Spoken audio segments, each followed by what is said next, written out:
कलीच्या काला माझी अद्भुत. मागचा काळ सोडून द्या. त्रतेच त्रेते द्वापारे भवा यत् पुण्यम सकलिता क्रतुं भया स्थिती.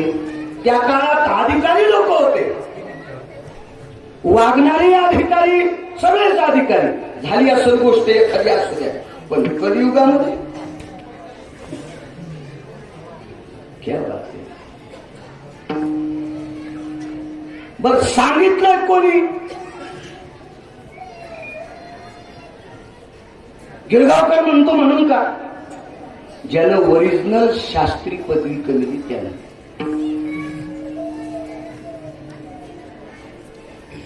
पत्रिका टाकली म्हणे नाही, कारण पत्रिका सप्ताहाचे आयोजक असतील हिंदू आणि पत्रिका छापायची मशीन असती सतारवायची. का सावकार त्याला जे सांगितलं ते छापावं,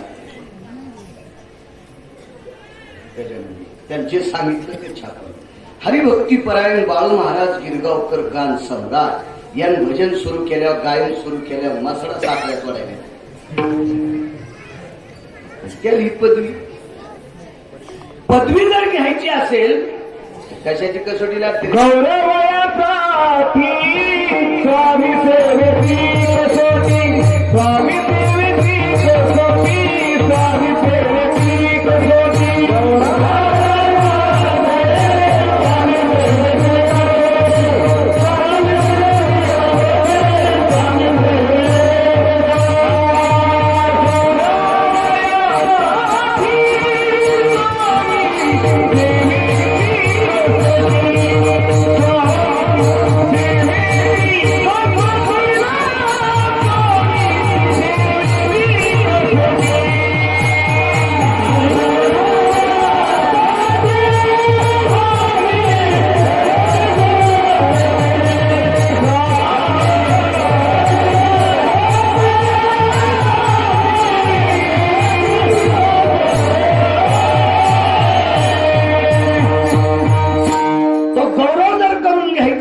तर त्या कसोटीत, त्या परीक्षेत पास झाला पाहिजे, तर त्याचा तो गौरव घेण्याच्या लायकीचा आहे. म्हणे रामेश्वर सकळा कुसुम. तुकोबाला पाया पडतात याबद्दल दुमत नाही, पण अधिकार किती मोठा आहे लक्षात घ्या. रामेश्वर शास्त्री बहुलकर हे काटेकोरपणाने शास्त्रशुद्ध चौकटीत बसणारे शास्त्री होते, आचार्य होते, पंडित होते. कस लावला असेल तुकोबारायला त्याबद्दल दुमत नाही, तुकोबारायला काही त्रास दिला असेल त्याबद्दल दुमत नाही, पण शहाणी माणसं वायफट माणसाला शक्यतो लवकर बोकांडीवर घेत नाही. ती माणसं शहाणी असतात.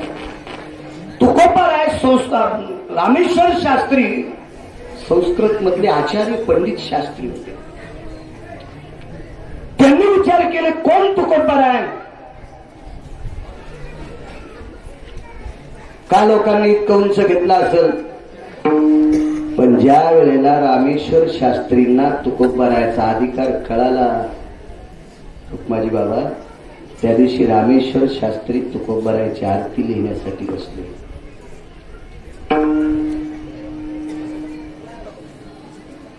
या ना तिथंच का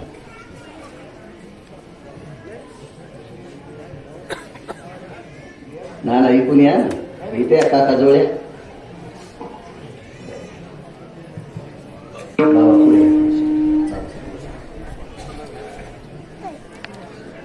इथंच्या बाजू काकापाशी. बरं बसायचं. अधिकार लक्षात आला आणि तुकोबारायची आरती लिहिण्यासाठी रामेश्वर शास्त्री बसले. पूर्वीच्या काळात ध्वजपत्राची कागद होती, ताक होता, दौत होते, शाही एकच होती. आता शाहीचे रंग लय वाढले आणि प्रत्येकाने रंग वाटू घेतले. आपो आपल्या बापाच्या जहागिऱ्या झाल्या ते रंग. त्या काळात एकच शाही होती, फक्त काळी. तर टाक त्या दौतीत पुढीला आरती बऱ्यापैकी लिहिण्यात आली. तर शेवटचं कडवं लिहायचं राहिलं. बोलू महाराज शेवटचं कडवं. हे शेवटचं कडवं लिहित असताना तो टाक बुडवला, पण भिजतच नव्हता नाना त्याचं. लिहिताना अक्षरच उमटत नव्हतं. टप टप टप टप रामेश्वर शास्त्रीच्या डोळ्यातून पाणी आलं. देवा देवा, आयुष्य गेलं रे. शास्त्र वाचिता वाचिता आयुष्य गेलं. आयुष्य आयुष्य नाना प्रकारच्या पदव्या घेतल्या रे देवा. शास्त्र वाचिता वाचिता बोटाचे कांडे उघडले रे. शास्त्राची पानं उलटीता उलटीता. पण एवढा मोठा अधिकारी व्यक्ती, एवढा मोठा अधिकारी कृष्ण गो रमेश गो इथे या ना. इथे बस बस खाली परिपूर्ण बस होता इथे या पुढे या. कृष्ण गो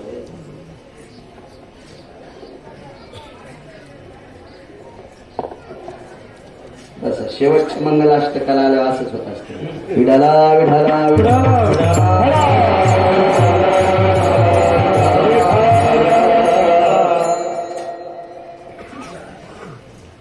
ज्या व्यक्तीचा विश्वाचा माथा दृष्ट, अनंत अज्ञानांचा माथा दृष्ट करण्याचा ताकद ज्याच्यात आहे, ज्ञानांचा गर्व हरण करण्याची ताकद ज्याच्यात आहे, नाना प्रकारचे प्रकांड प्रभेद ज्याच्यात आहे, तो पाचवा वेद तुकोबऱ्याचा गाथ आहे. तो प्रत्यक्ष कागदाचा, तो पाण्यात टाकावा. शंका आहे. काही लोक म्हणतात ना, कागद पाण्यात टाकल्यावर कुठं कोरडे निघत असते का? ते खरंच आहे ना. लय विज्ञान बोकांडीवर घेतलंच त्याबद्दल काही दुमत नाही. ते खरंच आहे, खरंच आहे, खरंच आहे. पण तुकोबरायचा गाथा पाण्यात पडलाच नव्हता, पडलाच नाही. रामेश्वर शास्त्री ब्राह्मी मुहूर्त सुरू व्हायच्या अगोदर भारतीय संस्कृतीचे उपवास 3 वाजून काही मिनिटाला सुरू होत असतात, तर दुसऱ्या दिवशी सकाळी 3 वाजून काही मिनिटाला संपत असतात. बरेच लोक म्हणते 12:30 वाजल्यावर सोमवार सुरू झाला. ते आजन पंचांग लिहिलं का? ते तो घोरपडी खात होता. त्याला कुठे इतकी अक्कल होती पंचांग लिहायची? प्रातार विनियोगे भवः ब्राह्मी मुहूर्तेस्ततेवचा यत् संस्कृतो जायो पर्वमांगल्यस्ततः नैवं गान्याकसं लिखितम्. लिहित नाही मी चटके नाही. सगळ्यांनी पाहिलेले मला बारीक असताना, त्याच्यामुळे लय मोठं नाही इचकायचं.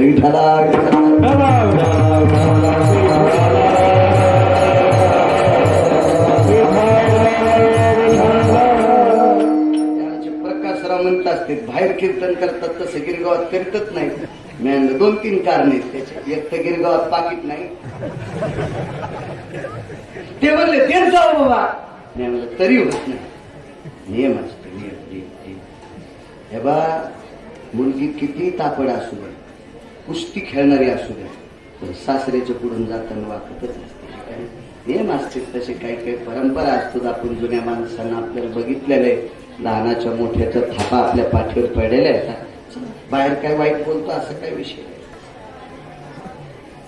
ब्राह्मी मुहूर्त सुरू व्हायच्या अगोदर एका व्यक्तीच्या डोक्यावर गाथा दिला.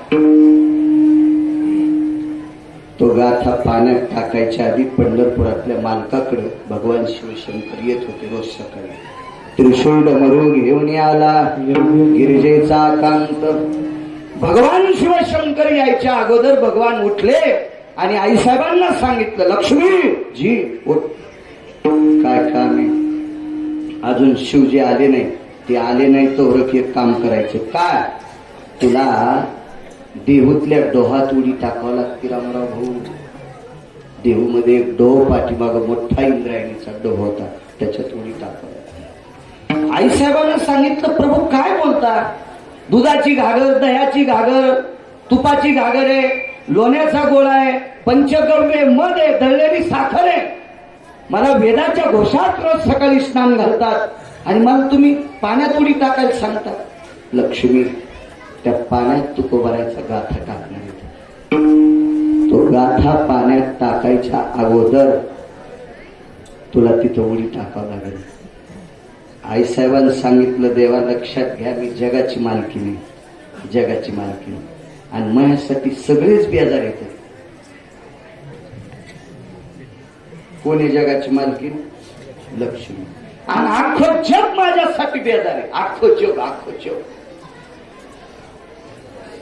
आणि मी जर सरळ सरळ उडी हाणली तर लोक म्हणतील काय नेमकं इडे पण आहे. ऐकणं, त्याच्यासाठी पर्याय लक्ष्मी. तू जलदेवतेच्या रूप, जलदेवतेचं रूप घे आणि मग पाण्यात उडी टाक. आईसाहेबानं पाण्यात उडी टाकली, मग गाथा पडला. कसा भिजन हो गाथा पाण्यात, कसा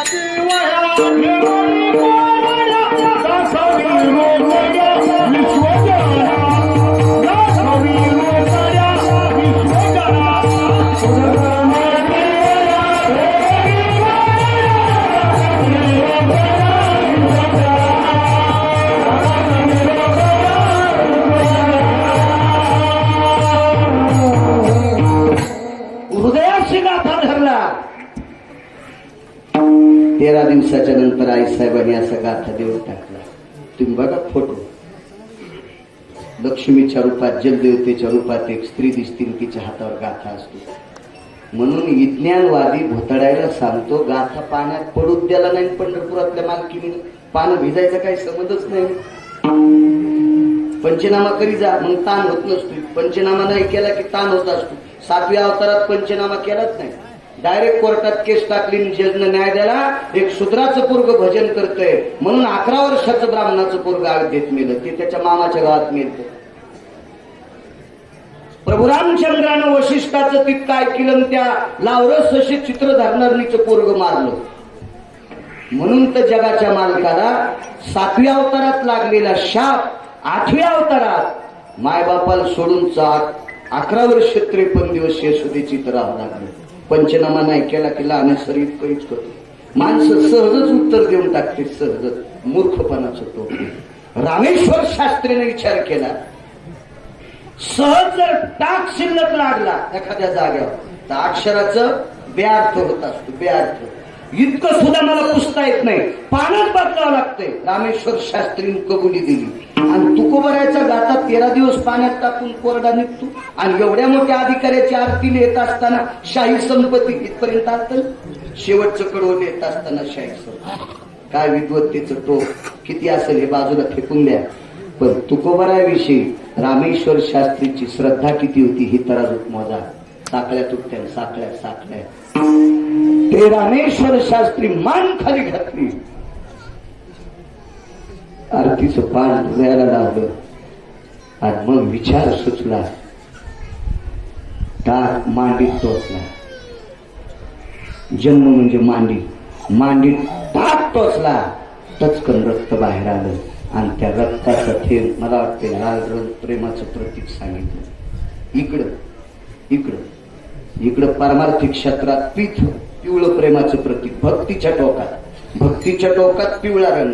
म्हणून पिवळा पितांबर गगनी झळकला, गरुडावर बैसोनी माझा कैवारिया. पितांबर पीत पिता भय पिता स्तुतियो, पिता पित्यायतो नया. अंबर पीतम सकल स्थिताया, अंबर पीतम सकल शिताया, अंबर पीतम सकल क्षिताया. जाबारी सांगतात इतकं मोठं तो. म्हणून लाल रक्त बाहेर निघलं. रक्त सगळ्यांचं लाल असते.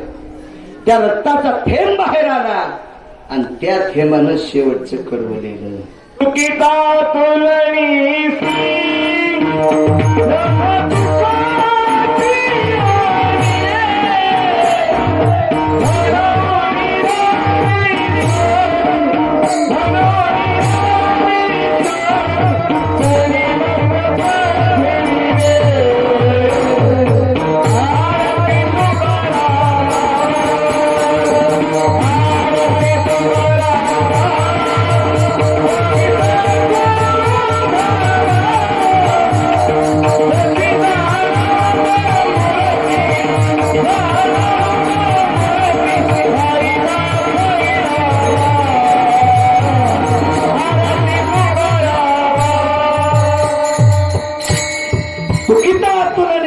ब्रह्म तो काश्या. हे कडवं रामेश्वर शास्त्रीनं प्रेमाचं प्रतीक म्हणलं. तो असेल तर रामेश्वर शास्त्री एवढा मोठा आचार्य, एवढा मोठा शास्त्री, संस्कृतचे 10 श्लोक ओरिजिनल पाठ करत असताना, वराडी नाही, टीका संस्कृत नाही, वराडी संस्कृत नाही, सुभाषित संस्कृत नाही, मूळ संस्कृत. वेदाय विद्यं विद्य भवास्तो वेदं प्रणितभयाः प्रणितच्छन्द प्रणानाः दैवं स्थितेषु निधियां निधिपदे सकलति सुधिय निकालति छन्दति भयतति वा विष्णिरभयपति जायन्ते मुग्धकलाभव सकल सुदायं छिन्मिन्नख भय जायन्ते स्तुतियां शास्त्रो भयं पिताना पुराणमति सकल स्थिता वेदां भयपति नीराञ्जनय सकल स्थिता भय जायन्ते यक्षति किन्नरगन्धर्वादि लोकपाल भय विपाला चारुति आसं परमहंसारा नित्य क्रतुभय शास्त्रजने नित्य क्रतुभय शास्त्रजने नित्य क्रतुभय शास्त्रजने. इकडे येऊ द्या ना. हे गुरु जागा द्या, जागा द्या, जागा द्या. दुकानदार या ना इकडं. विठाला विठाला विठाला.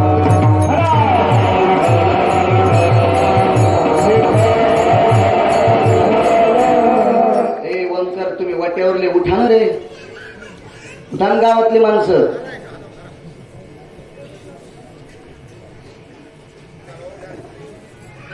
द्या सावली जात बसायला द्या. गावातले उठा ना तिथून इकडे कडीला उभं राहा. संध्याकाळी पुन्हा कीर्तन करतो गाव करायसाठी.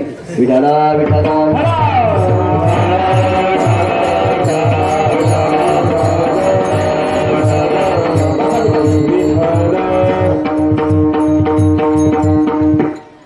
ही ताकद. मग एवढी मोठी शक्ती ज्या व्यक्तीची, जिथं रामेश्वर शास्त्री म्हणतात 10 संस्कृतचे श्लोक पाठ करायचे असतील, त्याचा अर्थ आस्कलीत जर लक्षात घ्यायचा असेल, इतक्या विद्वत्तेसाठी, इतक्या प्रयत्नासाठी, बाळांतपणात बाईला बाळाला जन्म देत असताना जितका त्रास होत असतो का, तितका 10 श्लोकाचा मतितार्थ डोक्यात घेत असताना होत असतो. इतका इतका इतका. आचार्य होते रामेश्वर शास्त्री, आणि ते रामेश्वर शास्त्री तुकोबरायचे शिष्य झाले. तुकोबरायचा अधिकार किती मोठा असेल कल्पना करा. तरी पण मारुतीराला शरण शरण जे हनुमंत म्हणतात, याच्या मागचा इतिहास बघा. तुकोबरायावर अतूट प्रेम करणारे निळोपराय, निळोपरायाच्या भेटी करता भगवान आले. प्रार्थिल्या वाचून आला शिका.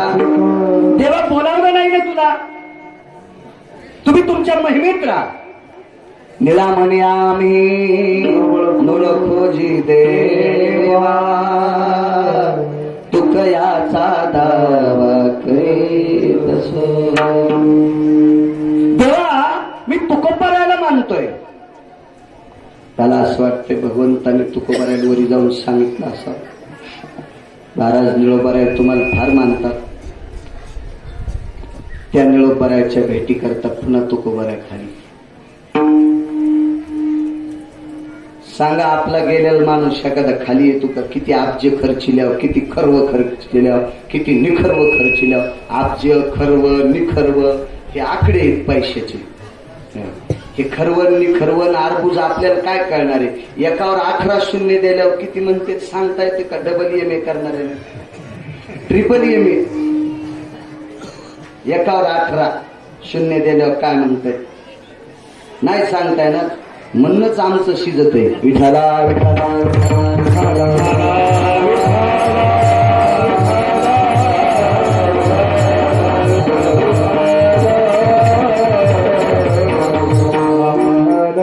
एवढं बोलत तरी वापस नाही. ते तुकोबर आहे खाली.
काम तर निरोबरायचं केलं तिथपर्यंतही ठीक आहे, पण पुढेही बघा एका व्यक्तीचं प्रेतच झाकत नव्हते. सगळेजण माती टाकत होते. शैवपंथी होते ते, वारकरी अधिक शैव. संताजी महाराज जगणारे तुकोबरायाने खाली येऊन मुठभर माती टाकली, मग प्रेत झाकलं. काय ताकद असेल कल्पना करा. तरी मारुतीला नमस्कार करते. अहो 4-2 हजार कर्ज फेडल्याच्या नंतर 4-2 हजारच जर खिशात राहिले ना, तरी वाढदिवस मानठ्याला होतोय. आणि संध्याकाळी बायकोल त्यालाच पत्ता नाही. काय हे आपल्या परिस्थिती आहे. आपल्या आपल्या आपल्या आपल्या गेलेली व्यक्ती खाली येतील, मुठभर माती टाकल्यावर खालची व्यक्ती झाकती. काय ताकद रुक्माची बाबा. बर, ज्या व्यक्तीचं प्रेत झाकलं अशोक नाना, त्या व्यक्तीनं माणसं परमार्थांत आणली असतील, नवल नाही. सखा नावाचा बैल होता बालूकाका, सखा नावाचा बैल आश्रमात. तो सखा नावाचा बैल घाणा वडायचा, घाणा. तो बैल संताजी महाराजांनी तुकोबारायचा अभंग म्हटल्याशिवाय चलतच नव्हता. बैलाला परमार्थात आणणारी व्यक्ती संताजी महाराज जगणारे आणि त्यांचे गुरुवरी तुकोबाराय. तुकोबाराय देवाला परत करणारे मिळोबाराय, त्यांचे गुरु तुकोबाराय. अधिकार किती मोठा असेल बघा ना. काय टोक असेल त्या तुकोबारायचं. भक्तीचं टोक किती मोठं असेल. दोघांचं ब्रह्मदेवाचं आणि तुकोबारायचं वजन करायचं ठरवलं. आपल्या साध्या भाषेत सांगतो तर ब्रह्मदेवाच्या तराजूच्या साखळ्यात मातीत गेले. एकमाक्षर स्थिता वैष्णवजना तुल्यानाम ब्रह्मा स्तुत्यम स्तुत्यम आतुस्ते अनिष्टा. हे एखाद्या गोट्या खेळणाराचं वाक्य नाही. संत वाङ्मयातल्या 18 लोकांचं केलेलं काव्य, त्याच्यातलं एक अक्षर तराजूत टाका. सहस्राम ब्रह्मानाम कल्पतो. 1000 ब्रह्मदेव तराजूत टाका. ज्ञानोबाराय, तुकोबाराय, नामदेवराय, चोखोबाराय, नाथ बाबा, सावता महाराज, सेना महाराज, रविदास महाराज, कबीर महाराज, मीराबाई, जनाबाई, मुक्ताबाई, सखुबाई, या संतांच्या अभंगातलं एकच अक्षर तराजूत टाका आणि एका तराजूत 1000 ब्रह्मदेव ठेवा. ब्रह्मदेव फलकट का यांनी जरशी चूक केली. वेदार्थाचा गोवा कन्याभिलाष वेदेना ही आईशे सांगितलेले. निष्पाप वागणाऱ्या लोकांच्या अक्षरात इतकी ताकद, तर यांच्यात किती तुकोबारायचं टोक किती मोठं असेल कल्पना करा भक्तीचं. तरी पण ते तुकोबाराय मारुतीरायला म्हणतात शरण शरण जी हनुमंता. तुम्हा पुन्हा तुम्हाला तुम्हा मी तुम्हाला शरण आलोय. शरण शरण दोनदा. जी आदरवाचक तुम्हा आलो रामदूता. तुकोबारायला विचारलं का हो? शरण जाण्याबद्दल काय हरकत नाही, तुम्ही वारकरी आहेत. वारकरी संप्रदायाचा दंड खेपाय पडणं. पाया पडे जने एकमेका मगाशी सांगितलं ते मत जर पाहिलं अशा मतानं पाया पडतं का? तुकोबाराय म्हणजे नाही. मारुतीरायाचा अधिकार माझ्यापेक्षा मोठा आहे. दोनच मुद्दे सांगतो, मग आपण जे विठ्ठल करू आणि प्रसादाचं कीर्तन.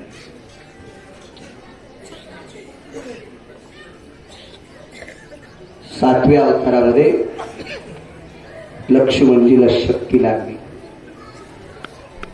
लागली नाही, जाणून बुजून अंगावर घेतली. कशामुळे घेतली? पाया पडायला येणारा माणूस मरू द्यायचा नाही. हे पंढरपुरातल्या मालकाचं ब्रीद आहे. आणि तोच पंढरपुरातला मालक 7व्या अवतारातला रामचंद्र. शरणांगता वज्रपंजरू. शरणांगत लखन जी जीव गेला तरी हरकत नाही, पण बिभीषण मारता कामा नाही. बिभीषणाचा प्रभू रामचंद्राचे पाय धरायचा उद्देश वेगळा होता. कारण बिभीषणाला रावणाच्या पश्चात लंकेची खुर्ची घ्यायची होती. म्हणून तर पैठण मधल्या मालकाने बिभीषणाला मूर्ख म्हणले. मूर्ख मनसी विभीषण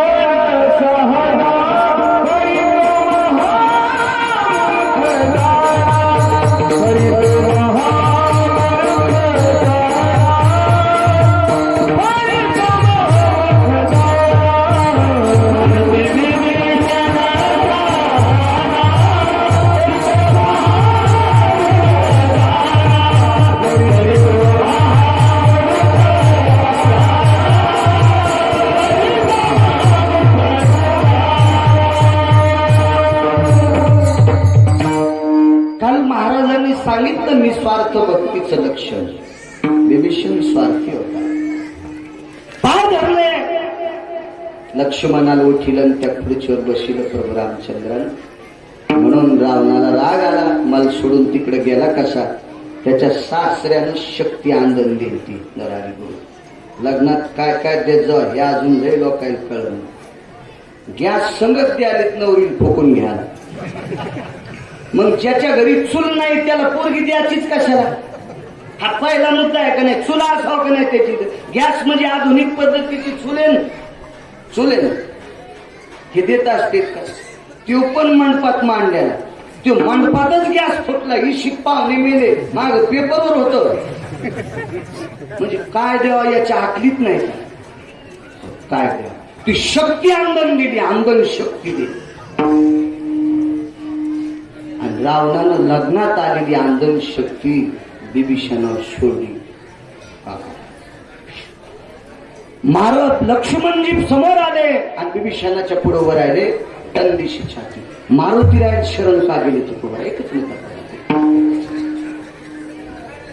बंदुशी हृदय कमलावर शक्ती आदळली. खाली पडले कोसळले. खाली पडल्यावर प्रभू रामचंद्राच्या लक्षात आलं आपलं काम सगळं संपलं. काही नाही राहिलं शिल्लक. बाजूला पाहिलं तर सगळे पाला खाणारच होते. एकच माणूस सोबत नेलता प्रभू रामचंद्र. एकच बंधू माणूस. कोणीच नेलं नव्हतं. या भारतामधल्या 14 गोष्टी इतक्या पवित्र आहेत. त्याच्यातली एकच गोष्ट थर्ड क्लास आहे. 2-3 सांगतो. या पवित्र देशात मी त्या दिवशी सांगितलं तुम्ही होते ना. 11 प्रकारची जमीन फक्त भारतात आहे. एकादशो भूगर्भानां स्थितयं कृषिकर्माणां जठरानलो तृप्तावसाहां सुधा निवारण हितार्थायां देशायां भारतेषु धरायां स्तुत्यं पवित्रयो. एका चांगल्या माणसाचं वाक्य मी तर एक तो वाचून सांगतो किंवा अधिकारी माणसाचं ऐकून सांगतो किंवा चांगल्यानं नेलेलं सांगतो. भांगारायचं सांगत नाही. विठाला विठाला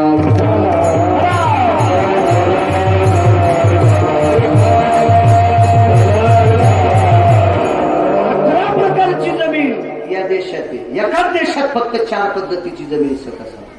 बाकी 11 प्रकारची जमीन आणणार याच देशात. म्हणून तर 18 वनस्पती पिकणारा देश फक्त एकच आहे. 18 भार फले 22 त्या पोखरणी नदी गंगा वाहते. ज्या घरी कुल स्त्रिया डोकं भरून पदर घेते.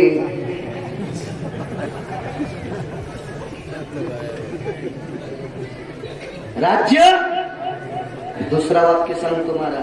11 प्रकारची जमीन याच देशात तो भारत देश. नेपाळ नावाच्या देशाचा काही कोपरा जर सोडून दिला तर डोकं भरून पदर घेणारी स्त्री भारताच्या व्यतिरिक्त जगात नाही. जगात किती देश पवित्र. किती देश पवित्र. किती देश पवित्र. हे जागा द्या पाहुण्याला सावली. एवढा मोठा पवित्र देश. फार फार फार गोष्टी. पण एक सांगू का. या देशात एकच गोष्ट विचित्र आहे. फुटीरवाद. 15 दिवस त्याच्या जीप मध्ये फिरल. त्याचा बिल्ला लागेल. घरावर त्याचा झेंडा. गाडीला त्याचा झेंडा. आणि संध्याकाळी सुटकेस आली की 16व्या दिवशी दांडाचा. हा फुटीरवाद फक्त भारतामध्ये आहे.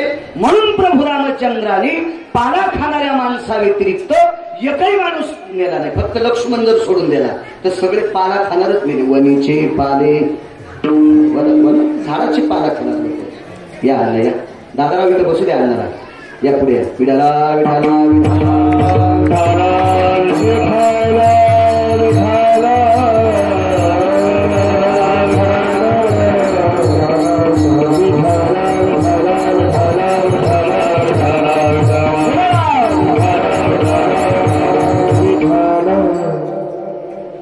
जर प्रभू रामचंद्राने माणसं सोबत नेले असते ना तर प्रभू रामचंद्राच्या लक्षात होतं भारतातल्या 14 गोष्टीपैकी एक गोष्ट फुटीरवाद आहे. म्हणून माणसं कालांतराने रावणाकडे 7 कोटी घरं होते. एका एका माणसाला 1-1, 2-2 कोटी दिले असते तरी त्याला राहतच होते. रामप्रभूच्या सोबत येणारी माणसं प्रभू रामचंद्रातून फुटून रावणाकडे गेले असतील, रामाच्या विरोधात बाण घेऊन उभे राहिले असते. पाहिलं बाजूला माणसं पाला खाणारच होते. हेच चालू होतं. आणि एक आणला होता माणूस पाठ फोडून आलेला भाऊ, तो बेशुद्ध अवस्थेत विदेश स्थितीत आहे. तुमच्या विज्ञानाच्या भाषेत कोमात आहे. मग मात्र डोळ्याला पाणी आलं. आणि पाणी कधी येत असतं माहितीये का? कर्तव्याचं पाणी येत असते. आपल्यावर ज्यांना अतूट प्रेम करावा ती व्यक्ती आपल्यातून गेली की त्या व्यक्तीसाठी अंतःकरण पाझरत असते. लक्ष्मणानं प्रभू रामचंद्रासाठी जीव ओतला होता. जीव जीव जीव ओतला होता. जीव. या सरपंच जाऊ द्या. आता पुढच्या नंतर आपण वावरातच फिरू जाऊ. पुढच्या कुठे बस बसा तिथे बस बसा बस कसं म्हणून काय करू.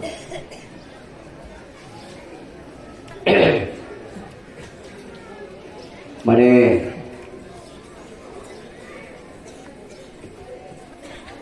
मारुती रायकडे बघितलं. दुःख सांगायची लायकीची व्यक्ती होती प्रभू रामचंद्राच्या जवळ. गळ्याला मिठी मार हनुमंता.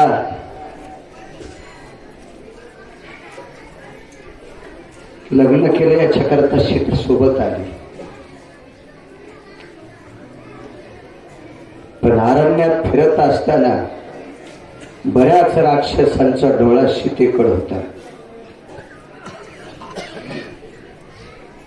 हनुमंता मला झोप लागायची रे. हनुमंता सीतेला झोप लागायची रे. आणि झोपल्याच्या नंतर रात्रंदिवस जर पाय त्याला उभा कोण राहिला असेल तर तो हनुमंत होता. तो फक्त मारुती होता. रात्रंदिवस उभा. आपले लक्ष्मण होते. लक्ष्मण होते. आईला सांगितलं, आई मी रामप्रभूची सेवा करण्यासाठी चाललोय. जी जाय माय. तुझ्या बायकोचं काय रे विचारतो तिला. उर्मिला जी मी वहिनी साहेबाची आणि दादाची सेवा करण्याकरता वनात चाललोय. तसा तर वनवास प्रभू रामचंद्राला होता, शीतेला नव्हता. सोबत मी चाललो रे. जी मालक. जी जी जी जी. जाता जाता 2 घास खाऊन जा. कर स्वयंपाक. म्हणजे साळीचा भात शिजविता. असं मला सापडलं नाही, पण एका महात्म्याच्या मुखारविंदातलं लिखाणातलं ऐकलं. वैकुंठवासी माधव महाराज मगर या महाराष्ट्रातले पुराणातले बादशाह होते. ते बादशाह पुराणातले बादशाह. साळीचा भात केला. बाई मी किती अधिकारी हो. 14 वर्ष 27 दिवसापूर्वी शिजवलेला भात 14 वर्ष 27 दिवसाच्या नंतर त्याच्यावरलं पात्र काढ वाटून कर तर त्याच्यातून वाफा येत होत्या. वाफा वाफा वाफा. गंगाधरांना वाफा यायचे त्याच्यातून वाफा. 14 वर्ष 27 दिवस उर्मिलेच्या मुठीत अग्नी होता. काय ताकद असेल. आणि तिच्या तपश्चर्याचं बळ लक्ष्मणाला होतं. सासू आई बाजूला बसलेली आणि बायको बाजूला बसली. हे सावलीत जागा द्या. तिथे देत जागा. काय सांगा सुनेनं सासूला. बाबाजी सुनबाई सासूला म्हणल्या, आत्या माझे मालक माझ्या कपाळाचा मालक प्रभू रामचंद्राच्या सेवेकरता चालले, पण एक सांगा तुम्ही आई या नात्यानं मुलाला की प्रभू रामचंद्राची सीताताईची हिची ती ताई मोठी जाऊ ही ताई असते आणि नात्यानं उर्मिलेची सीता ताईच होती, बहीणच होती चुलत. तर एक काम करा म्हणे आत्याबाई, तुम्ही आई या नात्यानं तुमच्या चिरंजीवाला माझ्या कपाळाच्या मालकाला एकच सांगा, त्या दोघांची सेवा करत असताना स्वप्नात पण कधी पाप येऊ देऊ नका. स्वप्नात पण. ते लक्ष्मणाच्या बायकोचे उद्गार आहेत. बायकोचे बायका नीट असल्या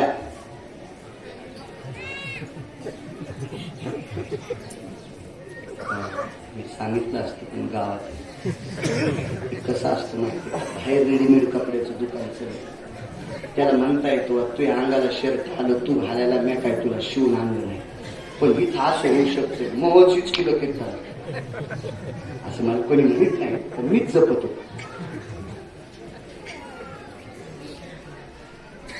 विज्ञान शास्त्रामध्ये एक व्यक्ती होऊन गेला. त्यानं सांगितलं भारतातल्या स्त्रीची जिची चप्पल सरळ आहे, जिची चप्पल सरळ आहे असे 1000 रावण आले तरी काही होत नाही. सीतेची चप्पल सरळ होती पण नियम मातीत गेलते. नियम मातीत गेल्यामुळे रेषा ओलांडली, मग फजिती झाली सीतेची. नियम आणि चप्पल ज्या स्त्रीची सरळ, तफर नाही कोण्या मुसळायची तिच्याकडे पाहायची, तफर नाही कोण्या टाकायची तिच्याकडे पाहायची, इतकी ताकद आहे. बाई हुशार. आई ग म्हणे ही म्हणते स्वप्नात सुद्धा पाप येऊ देऊ नका. आई स्वप्न पडतं कधी ग? आई म्हणली झोप येते. झोप कशामुळे येते ग? जेवल्यावर. आई एक काम कर, जेवल्यावर झोप येते कुलकर्णी काका, आणि झोपल्यावर स्वप्न पडतंय, मग जेवायचंच नाही ना. जेवायचंच नाही त्या अर्थी झोपच येत नाही ना, आणि झोपच येत नाही त्या अर्थी स्वप्न वाईट आणि चांगलं पडायची गरजच नाही ना. बांगोळ जनक डॉक्टर साहेब काय गरज आहे कृष्ण महाराज, पडतच नाही स्वप्न. 14 वर्ष 22 दिवस बिना पाण्याचे. काय रडलेत असं नव्हत्या भावासाठी. पण सुद्धा ज्यांना अख्खायुष्य माझ्यासाठी होत नाही रे, तो विधेय स्थितीत प्रकार. लक्ष्मणा पाय बिभीषणाला माझ्या धरलेत रे. मी सांगितलं शरणांगताला मरू द्यायचं नाही, स्वतः बाजू स्वीकारला आणि बिभीषण वाचिला रे. पण सुद्धा मला लक्ष्मण जर नाही उठला ना, शरण शरण जे हनुमंत सांगतो, लक्ष्मण जर नाही उठला ना तर मी अयोध्येत येणार नाही. सासऱ्याला विनंती करीन, सासऱ्याला विनंती करीन आणि त्याला सांगेल माझं शरीर तुझ्या सामावून घे. विटेवरच्या मालकाचा सासरा म्हणजे समुद्र आहे, लक्ष्मी सागराची कन्या, अथांग खळवळलेला सागर. त्या सागरामध्ये देह समर्पित करीन. पण अयोध्येतल्या लोकांना लक्ष्मण इकडे ठेवतात, तोंड नाही दाखवणार. निष्ठा होती निष्ठा. मारुतीरायाने सांगितलं काळजी करू नका आम्ही येतो. तुकोबाराय का शरण जातात. मारुतीरायानं बिभीषणाला विचारलं, आम्ही 18 पद्म वानर 72 कोटी रिसन 56 कोटी गोलांगुळ येत, किष्किंधेचे राजा सुग्रीव आहेत, किष्किंधेचा आद्य राजा वाली, त्याचा पुत्र अंगद आहे. पण आम्ही दुसऱ्या प्रांतातले, तू या प्रांतातला आहे बिभीषण, आम्हाला एखादा डॉक्टर सांगतो. ते दिलं डॉक्टर शेख साहेब बी आले पुणे, जयारी घालते तुम्ही. उद्याच्या 18 तारखेला सय्यद आत्तार नावाचा व्यक्ती यजमानी कीर्तन.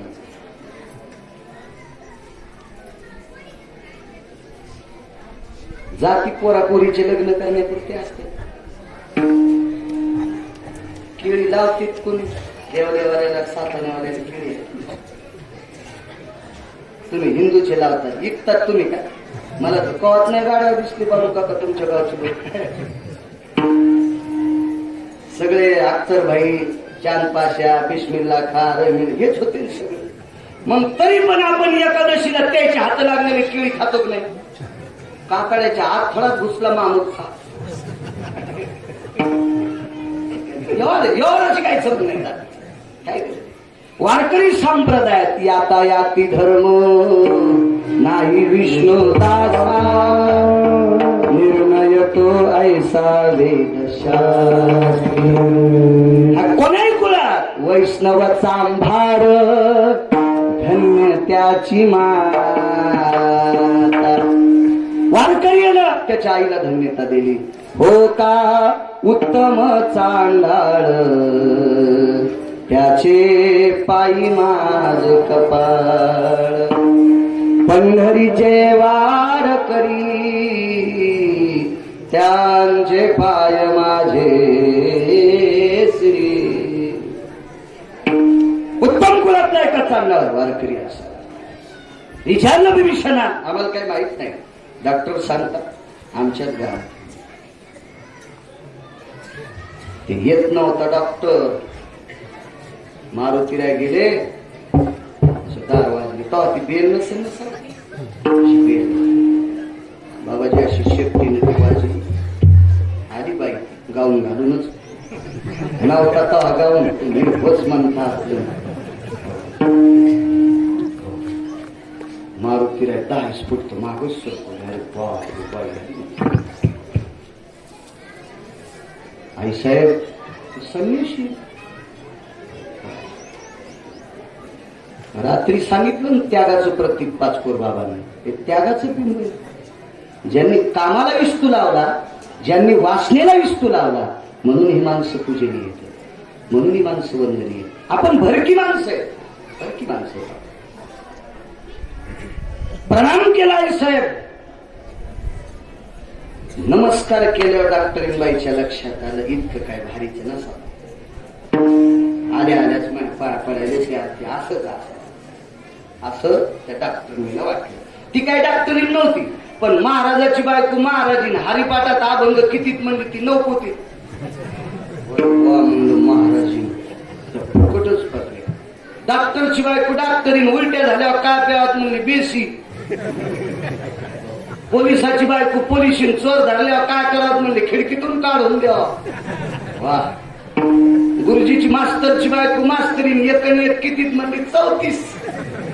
तुम्हाला नाही म्हणाल लहान सर लिखणे सर तुम्ही बरेच सर चोट्ट्याच्या बायकोला चोट्टी करून म्हणत नाही. आणि असं ऐकलं तुम्ही. नवऱ्याला चांगली पदवी असली की बायकोला आपण ना त्या चिटकती. हो म्हणून सगळ्या बाहेर सांगतो नवऱ्याला चांगले काम करायला लागतात. त्याच्यातलं अर्ध तुम्हाला आपण ना त्याच येते. त्याला आवताव झाली ती सरकी चांगली लावा बरं मी जत्रावून येते. रेवा टरबुजावली गालाची ते अंगावर जेशिबी घालायला पाहिजे. त्याला सरकी लावायला लावली. नीट लावा बरं खाल्ला गेल्या पटी. हो हारला लय बेजार करते. तुला 7-8 लांडग्याच्या पुढे टाकायला पाहिजे. चक खाल्लं पाहिजे तुझ्या हाडात सगट. टक टक दिसतात मला अशा टक टक. इथं नाही तर आमच्या गावात तुम्ही हसायले नाही. मी दुसरीकडे सांगायलो विठाला.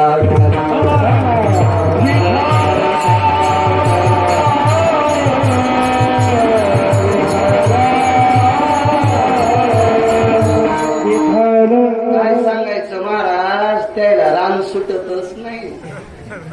हे मी त्या लय म्हणते पण कशाची ढोर वासर सुटतच नाहीत. पण बाई तुझ्या बोलण्यामुळं नखातलं शेण काढीनं तसाच पिठ्या सण खाला. वा वा वा वा ना तुकाराम महाराजाची चुलतीच भेटलीस तू केला. हो आणि असे फुगिती की हे पुन्हा अण्णा निर्वाडीकर असं फुगिल्या ते हो ही मग ही भरत मारुती कशी आल्या तिच्या पाठ.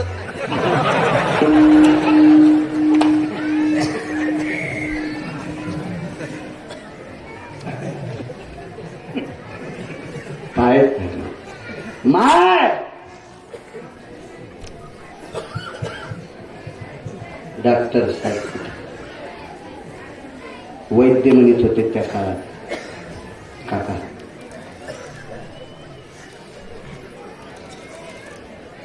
आत्मधी येत म्हणे बोलून गेली ती खरं बोलली खरी आत्मधी बोल. अहो ऐकलं का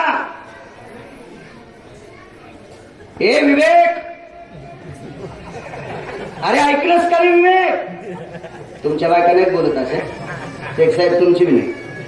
मी ते सांग लोय शिकलेले अशात बोलायला तू जरा जुरा नगडाला पाणी पिणाऱ्या शहरात गेल्या किड्यावानी बोलत आहे. हिशोबात बोललो पाहिजे काहीतरी. ए प्रद्युम्ना, आपल्याकडे गिरगावकर आलेत. असं वाटतं इतकी भाषा गोड म्हणजे एकनाथ महाराजाच्या मंडळी चालत. अरे ऐकलंस का? येताना दुधाची पिशवी घेऊन ये बरं. ते उंदीर धरल्यावर दुधाची थैली आणलं. नाही म्हणलं बाई मी काय बॉके नाही, मी हे दूध पित नाही, पेलं लहानपणी. हे विवेक, मी थोडं गन पावडर करते, तू दूध गरम कर बरं. मला वाटलं हे मुल्या रोजानच लावलं नाही का? मी नंतर विचारलं ताई हे कोण आहे? ती माझे मिस्टर आहे. अरे बापरे, मेलागडे बाळ आहे. मी येतो काय मी, येतो. नाही दूध केलंय ना, त्याच्यात बदाम इलायची वगैरे. मी तूच पी बाई, माहीत छत अंगावर पडत नाही. येतो मी. तो नवऱ्याला जरी एक बोलायलीस